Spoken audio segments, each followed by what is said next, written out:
What is up, guys? It's the Sound Alchemist, part of One Mind Syndicate, and once again I'm back to talk about Warhammer 40k. In today's video, we're going to be going over Warhammer Fest 2021 online. So basically, this is a whole week of reveals for Age of Sigmar, Black Library, 40k, and much more. So I'm going to be focusing, of course, on the 40k aspect of it, more so on the Sisters of Battle reveals. But before we get into that, I just want to let you guys know that yes, the links to all this information and more will be down in the description so you guys can check it out.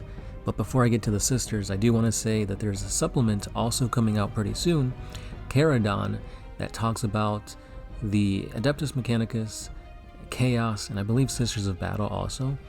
But more specifically, it has rules for Be'lakor. So if you're going to be getting the Be'lakor model, I highly recommend you get this supplement because there are new rules, new stratagems, and just overall, if you want to play Chaos Demons alongside Chaos Space Marines and have Be'lakor be the Warlord, you need this to play those two without any, negatives. Because when you want to play the two Chaos Demons and Chaos Space Marines, you have to bring in detachments, and of course you have to play command points to bring in those detachments, but not with the rules found in this book. So that's one thing to kind of keep in mind.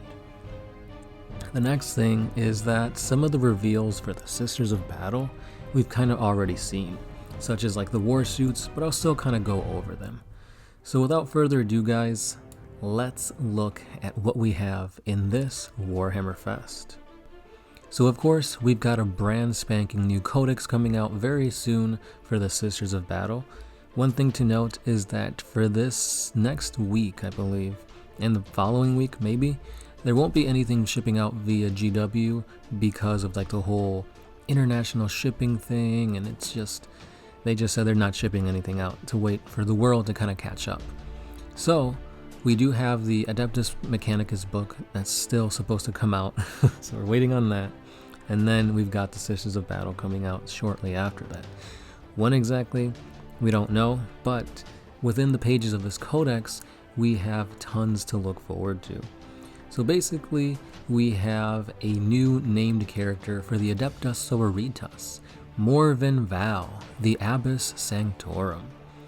Basically, this is a stronger warsuit character.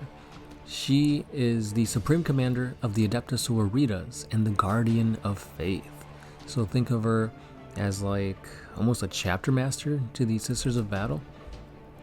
So not just is she, like I said, a chapter master of sorts, she is technically a High Lord of Terra. This is crazy. So High Lords are almost never seen on the battlefield because they love their position too much, and they're not going to risk it. This is pretty much the utmost pinnacle of power in the Imperium. Guilliman and currently this bad mamma jamma right here, Morven, are the only two named characters that you can play on the battlefield that are freaking on level of High Lords. Like, obviously Guilliman is a Primarch, but still, that's crazy. So this is just crazy. We have a High Lord in a freaking war suit for the Sisters of Battle that you can play. Now my thoughts on the warsuit, at first I liked them, it looked cool, but I can't get over the fact that they're still essentially baby carriers. I have the same gripe with the Nemesis Dreadnights, where they look really badass, but just having the pilot being exposed like that, it just doesn't look good. But I get it, like they're not trying to make this a dreadnought, it's not a dreadnought. But at the same time, if they do put the pilot completely within the chassis of the suit, then I guess that's too close to Tau and their Crisis battle suits. But besides that, it's cool. Like you've got missiles, bolters, a freaking shield, a sword. Like the design is cool, it's just I don't like having the exposed pilot. And another big thing, I don't like unhelmeted heads in general. No matter what faction, what race, like just put on a helmet. I don't know, it just grinds my gears when I see unhelmeted Space Marines or unhelmeted Tau for that matter. It's like, you're in war, wear a helmet. But obviously if you're a named character, they want to see what you'll look like and whatnot, so it's just a little gripe that I have. But still, really badass with like the freaking like sword glaive thing, like the embellishments, just the whole look of the Sisters of Battle and the religious connotations. I really enjoy that aspect of them. But moving on, we have more named characters in Astrid, Thurga, and Agatha, Doland. These are bearer banners that, in my opinion, I don't like how they look. I mean, obviously they provide buffs for the army, but again, they don't have helmets on, so I know. But still though, they're bolstered to the force. That's all I'm gonna say. If you guys want more lore on them, more info, and check out the links below. And then we come to Dogmata, basically the judge, jury, and executioner of the Ordos Militant. Again, this is kind of similar to the previous models. Nothing too crazy here. For some reason, just the stance reminds me of like a Skitarii or something like that. You've got candles, which is pretty cool, getting through religious things, but she's not wearing a helmet. But yeah. And then we come to the spiciness. We have the Celestian Sacrosancts. And basically what these are like the elite guard to any HQ sister. They've got your storm shield, they've got some power halberd thingies, power maces I believe, and they're there to provide defense and protection for your characters. You could give them flamers, you could give them plasma pistols, so they're not fully a close combat unit, but that is where they'll be best at. In my opinion, they're very similar to like the Primaris guys that have the shields and swords and whatnot. And that brings me to just an overall theme change that I'm kind of seeing for the sisters, is that they're getting a lot of things that are very resemblant and similar to the Space Marine line. More so with this tank here. This is called the Castigator, and it's basically a rhino with a bunch of guns.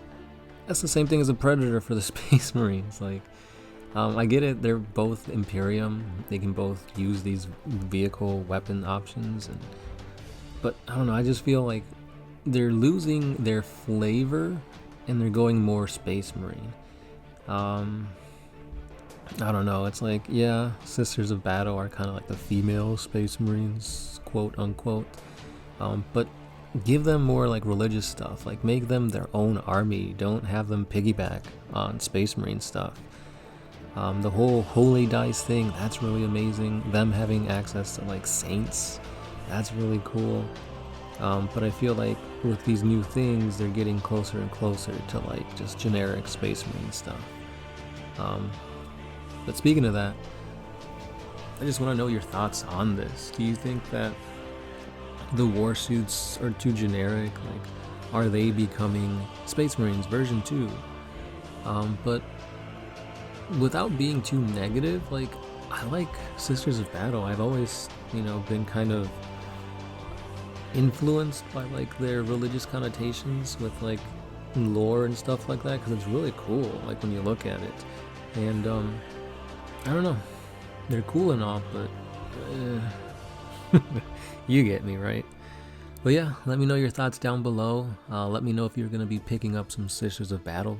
Do you know anybody that plays Sisters? And for that matter, what do you think about the new stuff, like the war suits, this new High Lord of Terra that you're going to be able to play?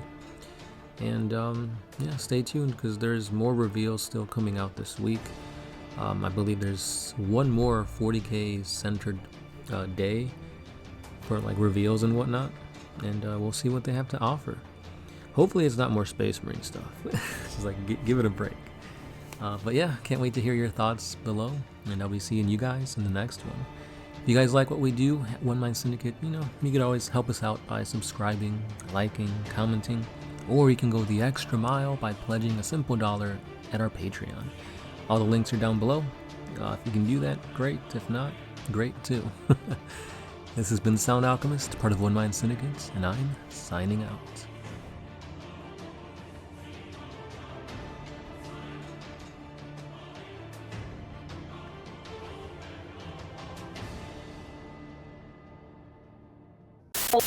Out.